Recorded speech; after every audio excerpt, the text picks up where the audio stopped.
Hi, this is Shane from the Crawdad YouTube channel. We're going to go over some more stuff on my 4Runner here.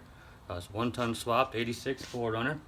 Got some updates for you as far as the last video goes. It was kind of a walk around, and since then we've done some updates to it as far as trying to get it on the trail. So thanks for watching.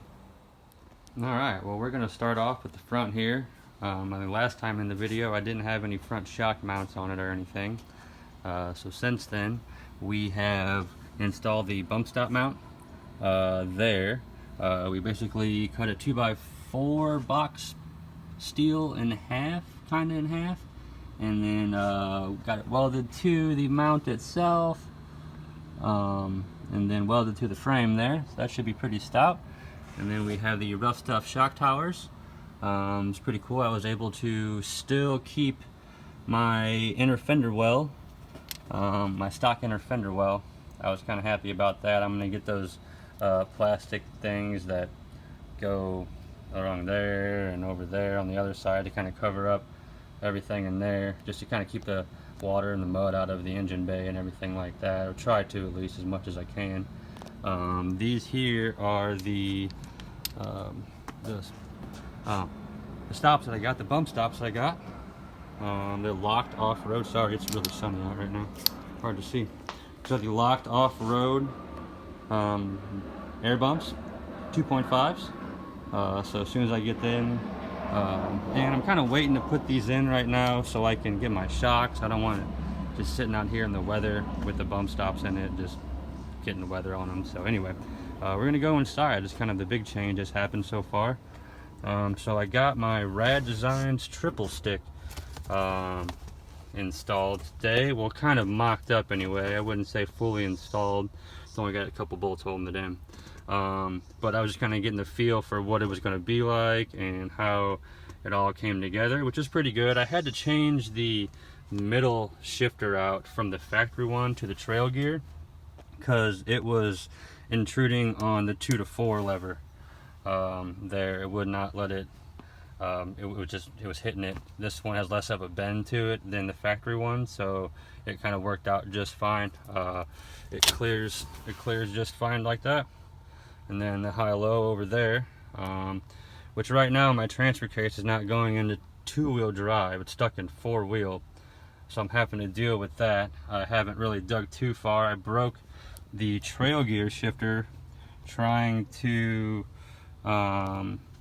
get it to shift. I was kind of getting irritated with it, honestly, and I gave it a couple good whacks trying to get it to shift into 2-wheel, and that's what happened. So these things are kind of, now that it's apart, you can kind of see how it works. See if I can get in there. Basically there's a flat part in there, and then there's a flat part right there, and that rides in there. And then the only thing really holding the shift lever in is on that little notch right there is that pin. So I guess it worked its way out and just kept popping out. It's kind of gaued up in there. So I decided to go with the Rad Designs triple stick.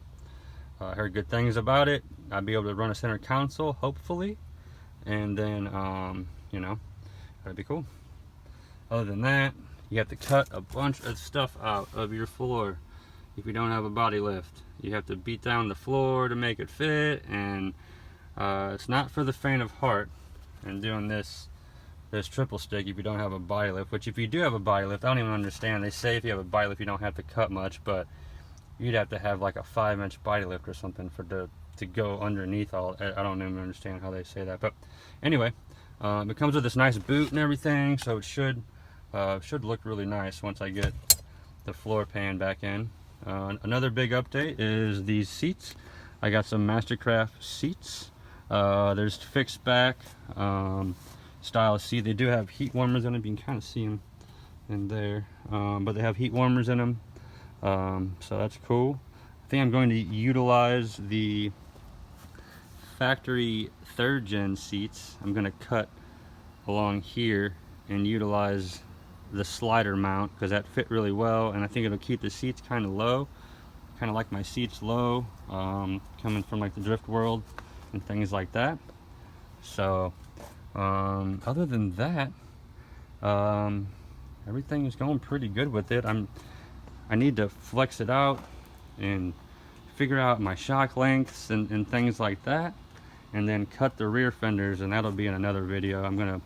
I did the other side, I already cut it, but I haven't plated it back in. I have to deal with that Midwest problems. And then other than that, I think I'll have to clearance a little bit for the shock on the inside, a little bit more. I think once I start flexing, that shock mount on the axle is pretty much right underneath it, maybe a little bit kicked out, but once I start flexing, it's probably going to rub there, so I'm going to have to trim a little more in there. There's my cage. That should be going in as soon as I pull my dash back out to do my heater core. Forgot about that. I gotta pull the dash, do the heater core before I put the cage in, so that's like the next thing after I get it shifting the 2 and the 4, which I think, from what I've been told, I'll go back here. Actually, I'll update you on the bump stops too. So from what I've been told, it has a RCV rear output shaft on the transfer case, and the tolerances maybe. Had to go let my phone cool off. It overheated mid talk there. So what I was saying was my RCV rear output shaft, I heard, is a different tolerance than a factory shaft. So if you torque it to spec, which is what I did, it could maybe not allow it to go into 2-wheel drive. I don't really know. It's free to try, so I'm gonna give it a whirl. I'm gonna back it off, and then I think it's like 90 foot-pounds is the spec. I'm gonna go to like 70 or something, or just maybe snug it up and see if it shifts at all, and then lock it back down. I don't know. I'm still working on that. It's kind of irritating me a little bit as far as that. I bought the case expecting it to work, and it's being really finicky. So we'll get it figured out. It's only parts. So other than that, so rear bump stops, those are coming up really soon, because as far as the fronts are done, now the rears need to be done, and then shocks, and then I can really take it on the trail and at least get a little bit of a workout in it. But my original plan was to put the same bump stop in the back as the front. I'm gonna put it in between here, like in between the frame and that. Well, you see, I miscalculated a little bit, so I'm gonna have to run them like inboard a little bit, I think like that. So I'm having to figure out what kind of mount I needed to make from there to put the can on to there to do that. So that's kind of racking my brain a little bit. If you have any ideas or any thoughts on that, let me know, and I will see what we can do. But yeah, that's kind of the next thing too, as far as getting the suspension all settled in. But other than that, I can't think of too much that I didn't cover in the first video. Yeah, exhaust, that's another thing. You always think about the little things, and thanks, trash man. But well, thanks for watching, guys. I'll try to keep you updated on the seat. I think that's going to be a pretty cool little idea that I have for that, and everything else I got going on. So thanks for watching. Subscribe. I'm trying to get more subscribers to the channel. I'll start making more videos if you do, and then keep you updated on that. I got some more projects too, as far as another first gen, and I have a drift car also I might bring into the channel. So yeah, stay tuned. Thanks. Bye.